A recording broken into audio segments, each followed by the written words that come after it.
Well, it's Testimony Tuesday again. I'm out on the porch. So I thought, well, it's a little windy, but I wanted to give a porch perspective today on my testimonies.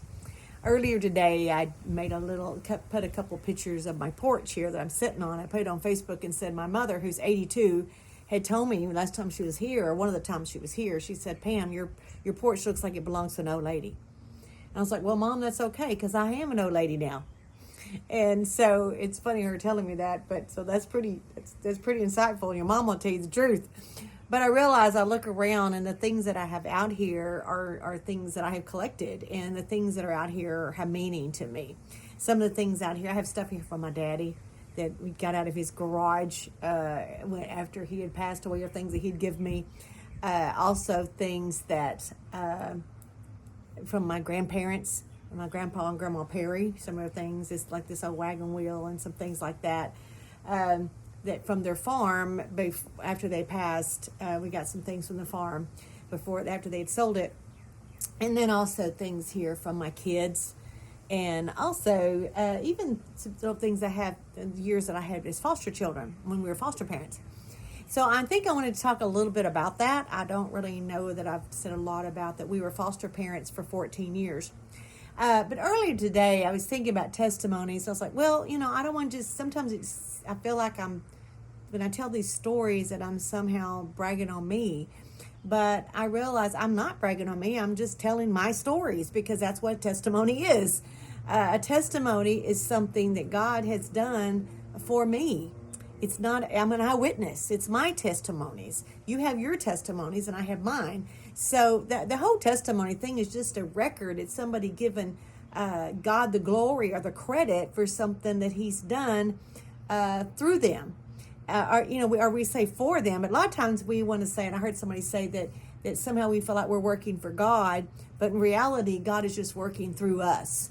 So whatever testimonies I have, and it's not about me, it's about God working maybe through me and Gary and our family through the years. And so when I give testimony, I'm giving credit or glory to God, what he's allowed us to have the privilege to be a part of, right? So anyway, after our house had burned, I told that story in right after I submitted to the Lord, when I had said that if you will get me out of financial burden, that I will give my life to the gospel. And in my mind, I knew what that I was saying. I was actually saying that I would quit my job and just work for him. And I didn't really know what that looked like. But after my fire and the house was paid for and we ended up rebuilding and was back in the house, I was like, Lord, what do you want me to do? It was the first of that new year, and I picked up a newspaper article, and there was a thing in it talking about that Cook County was opening up its first foster parent classes that it had here in Cook County in years. Mostly people went to Grayson County or Denton County to do their training, but that Gainesville was having one. And I thought, well, I've got these extra bedrooms. Maybe that's something the Lord wants us to do, is maybe open our home up to kids, because now I'm not working. I've quit my job. I don't know what that means to give my life to the gospel. I didn't really know what that looked like. We definitely didn't believe in women going out and preaching, and not in a million years I think I'd ever end up pastoring, a church. Didn't think I'd end up being a chaplain. I didn't know any of that stuff. This is way back before any of that stuff. The best I did was ministry inside the church and youth leaders and women's leader, a choir leader. I did a lot of that kind of stuff in there. But here I was, and I picked up that article, and I thought, So I called them, and they said, yeah, it's tonight. She said, the class starts tonight. If you'll just give me your driver's license, we'll do a quick criminal record and do a little, I guess, the check with that. And you guys can come and just sit in as visitors. And if it's something that you like and you pass our inspection, then you can continue the class. And I was like, well, let me ask my husband. I'd never mentioned this to anybody, but Gary, nobody.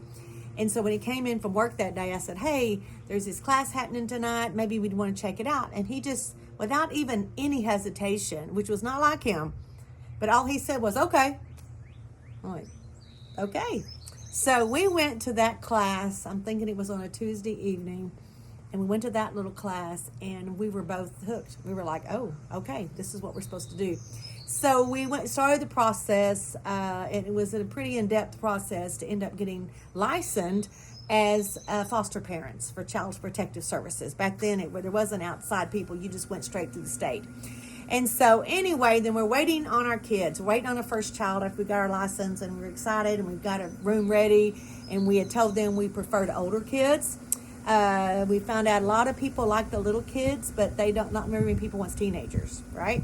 And we had 2 little girls of our own, so we decided our ideal foster child would be an older girl. And so I want them to be old enough to, not just I'm taking care of them, giving them a temporary place, a safe place, but I wanted to be able to make an impact. I wanted to be able to teach them. I wanted to take them to church. I wanted to make sure they knew Jesus. And so I had a motive there too.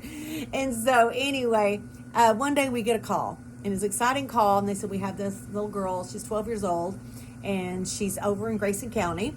And so, but they said, then they tell me a little bit about it, and they said, well, she's actually got siblings. There's 3 little girls, but we're going to separate the older from the 2 younger ones. They said we see her like parenting. She needs to be removed so she can be a 12-year-old and not try to parent her younger siblings. And they were 10, 11, and 12. So I'm like, okay, this sounds like we can do this. But then it was just haunting us, like we're going to separate her from her 2 siblings. So we called him back and said, well, why couldn't we just take them all? They're like, oh, you don't know what you're doing. You never done this before. But I said, well, I want to go see them. So we went over to Sherman and just intended to be visitors there at the facility where these kids were being held. And we looked and seen those 3 little girls. And we watched them together. And we left that day going, we can't separate them. So we called CPS and our home worker, and said we would like to take the sibling group. And we didn't know what we were saying, but we did. So we took those 3 little girls. And I talk about this, I've told this story so many times about the day they drove up in the car with the caseworker. And her name was Marie, and Marie ended up being their foster worker, their caseworker for many, many years. And we loved Marie. She was a blessing to us. But anyway, that day she drove up, we went outside, and Gary was around the back. And so I went out to meet them. And the first one, the middle one, she just jumps out of the car. And she just like, wow, this is awesome. This is going to be my new home. And so Gary comes walk around the side of the house, and we tease him about it to this day, and she teases him about it, that she ran up to Gary and she goes, wow, are you a bodybuilder? I don't know. I don't think he's ever been called a bodybuilder since then. But, he's 6'3". He's a big old boy. And so she said, you're my daddy, and you're a bodybuilder. And she just immediately calls him daddy, And so it was funny. All 3 girls had different personalities. And then the second one, she gets out, which is the oldest, and she's got black T-shirt on and black fingernail polish. She's got I forget what was on the shirt. I'm thinking it was like Marilyn Manson or something. But and so she gets out looking all hard, and she's got this black hair and this black shirt, and she's just trying to be all tough, and she won't even really talk. She's just like whatever, And so, but the third one to get out was the youngest, and that was Melissa, and she was 10, and she gets out, and she's just like with the caseworker holding back, like looking around, and she's scared, and they were all scared. I don't know, Crystal didn't act too scared, but I'll never forget that. How my first impression, I watched all 3 of them be very different in their circumstances, and Melissa held back and was makes me want to cry. But I can imagine those kids driving up. I know how we were so excited, but they were excited too, because they was ready to get out of the facility they were holding them in. They were like in this group thing. They shouldn't even have been at this group home. But they were here. And so that little girl that came up that ended up being, get me, my nose is swelling. They end up, we had Ann, the oldest one, for 5 years, and we had Crystal a couple different times over the years, and she's still in our life. Ann's still in our life, and we love them. They've got kids, and but Aunt Melissa is the one that everybody knows is our Melissa that ended up staying, that never left us. She's like, I ain't going anywhere. She was not going anywhere. And for some reason, the system was a little different at the time, and they just left those kids with us, even though their parents' rights were never terminated. But we just don't do that today. But they was able to stay with us, and so it was amazing how Melissa's such a part of our life today, and everybody thinks she looks like me more than my own kids, and she ended up becoming a teacher, getting her getting her teaching a bachelor's in education, and then later on went back and now's got a bachelor's of nursing, or she's a nurse now, she's an RN, and she's got 2 complete degrees that she's done with 2 different deals, and so and a mother herself, and has been married many years and got her own children, and all 3 of these girls, I see how not only we influence their life and their kids, but also how they influenced our life.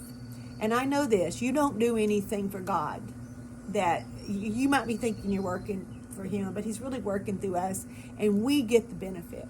There's nothing lost in the kingdom. You can't judge one's success according to the other. All the girls, to me, they've been successful in their ways. They have their struggles. But all I know is that when you say yes to God, you say yes. You never know what's going to be on the other side of yes until you say yes.